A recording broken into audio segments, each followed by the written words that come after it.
Hello, my beautiful friends. I am still in Chicago. I am waiting for my Giordano's pizza to arrive. So you wonder, why didn't you go out?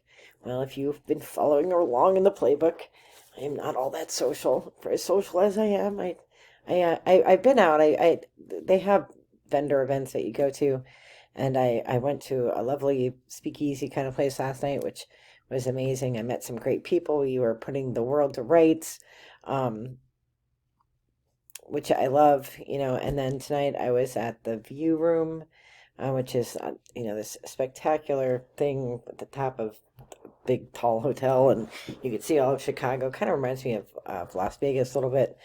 Not as many neon lights, but definitely tall buildings. Looks like Philadelphia, like one of my favorite restaurants that I used to go to when I was younger and like to go out more was the Four Seasons in Philadelphia, and it reminded me of like the ride that you take to get there and the view that you see when you're going there. And the food is very similar. So it was nice, but I don't really know anybody, so I'm like, I'd rather come back to my room and read and grade papers and do my nerdy thing. But like, we had hors d'oeuvres at this one tonight, which was really good, but it wasn't really dinner. I'm not a big drinker, and I don't really like to drink when I'm at work, and to me the whole event is being at work. So I decided to order a pizza. So I ordered a Giordano's pizza because y'all tell me I'm supposed to get one of these pizzas. I'm not a big pizza fan, so we're gonna see if I like it. But at least um, I'm gonna try it, and then I'm gonna try to package up the rest of it and stick it in my luggage and take it home for Dave. I don't know if that's allowed.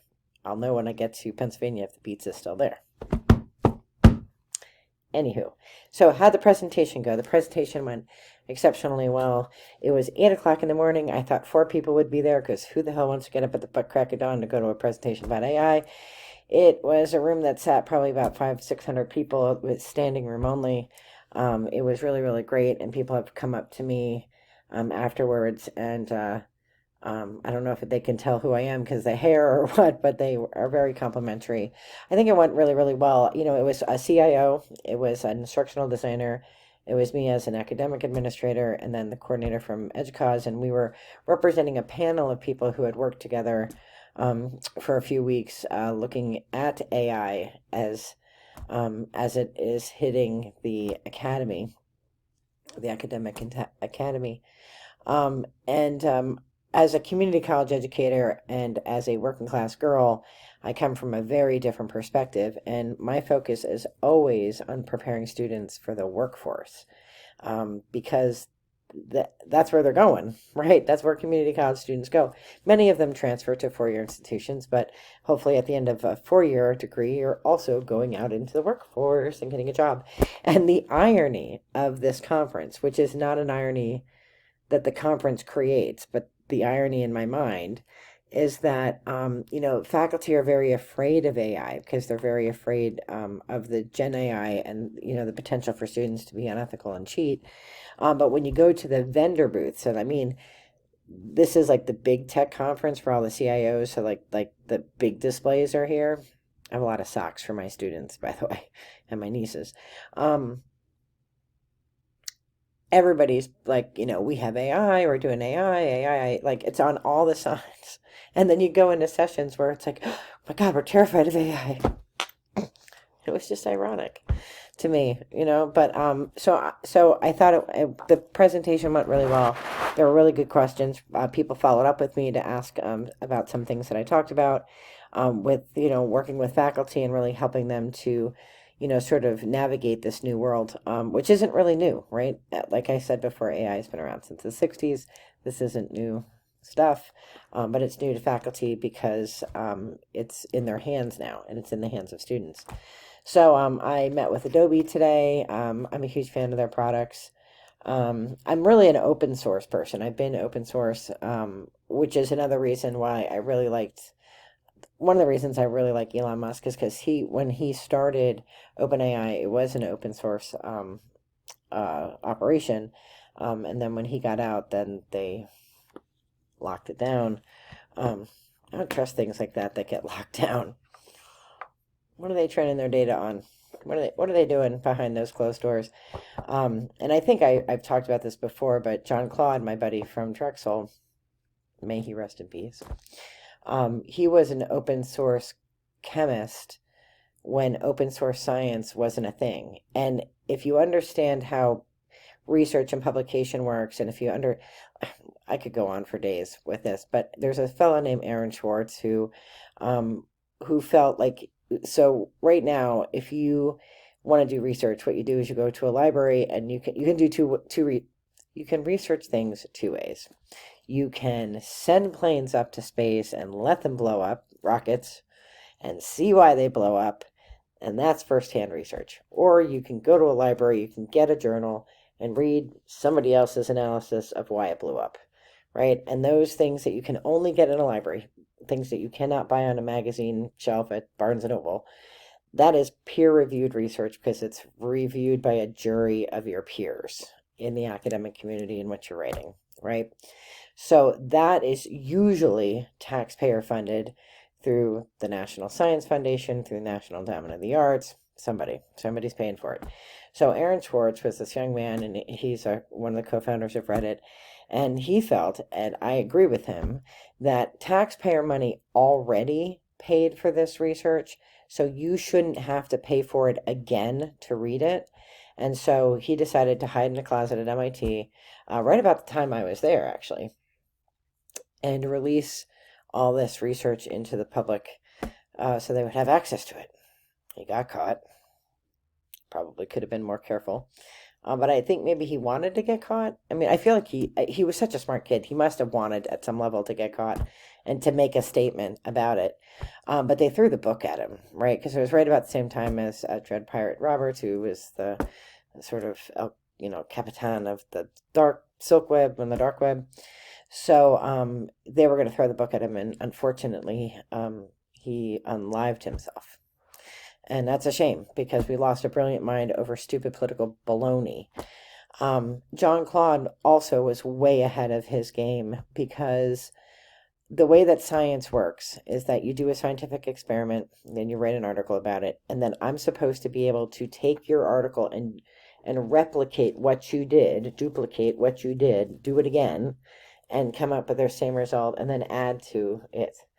But because funding is so competitive, the way that those articles are written, it's like very convoluted for you to figure out how the research is done and how the experiment is done. So, it doesn't really work that way. And only things that are interesting to politicians get funded. Right? So if you're working on malaria, which nobody cares about because there's no money in it, right? Malaria affects poor people in third world countries. So Big Pharma does not care about it. They're not putting money in that bucket. So it's impossible to get research grants for it. And then it's impossible to continue researching it to find a cure. So John Claude said, well, why don't we publish our journals in the open?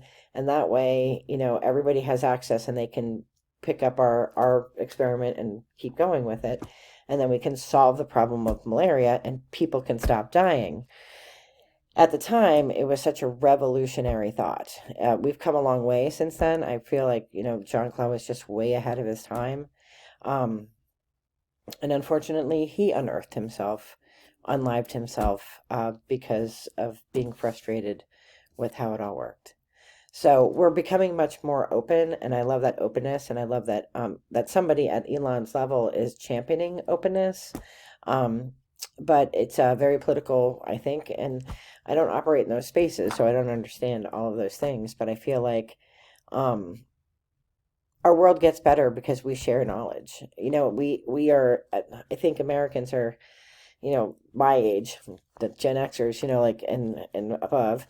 We want credit for the things that we do. And I think the younger generations are much more about collaboration and much less about like, well, that's my idea and you stole my idea and blah, blah, blah. I've always been an OER, open education resource person. And back in the day, back when I was a full-time teaching professor, all of my stuff was on a wiki. And I did that so that third world countries, because they can get internet, right? They can get and it's even better now, but they could get on their phones, they could actually access Wikispaces, which is the platform I use. They just couldn't afford books, and you couldn't get books to them because I would try to send things to them, and it would get, there's all kinds of political things in Sierra Leone, and you can't get things to people, and you have to pay, you have to, pay bribes and all this stuff. Like just to get like pads and tampons, unbelievable how many bribes you have to pay to get that kind of stuff in. And then talk about textbooks and things like that. So I put everything, all of the courses that I taught, I made on Wikispaces, and this is before LMSs really were a big thing. So I would put it out there so that teachers all over the world could use it. And I really believe in that sort of movement. It means I can't afford bagpipes, right? It means I can't afford to buy my own MacRae McCallum bagpipes and on my own brand new Jeep. But I think it's far more important when I leave this earth that people could learn to read and write in English and think about literature and fall in love with literary characters and things like that. So, no fancy car, fancy bagpipes for me, but lots of love. Right, so as I wait for my pizza, I thought I would maybe pull one rune, just for, I think a rune for the world, because we have some really bad news coming in, right? I heard my brother sent me an article about nonsense going on in the world, and as a peace person, I worry about these things. So let's have one rune for what we should focus on.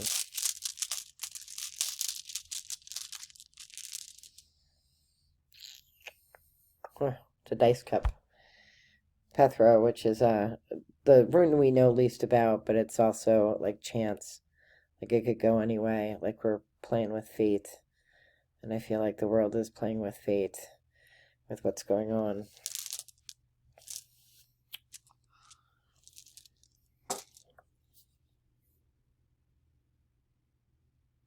I pray for peace. And I hope you'll join me. Whatever religious tradition you're in, or if you're not in a religious tradition at all, I just hope that what's going on,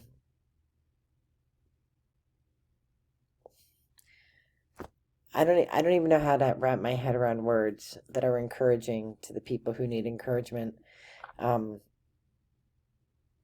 because war is just never the answer, right? War is never the answer.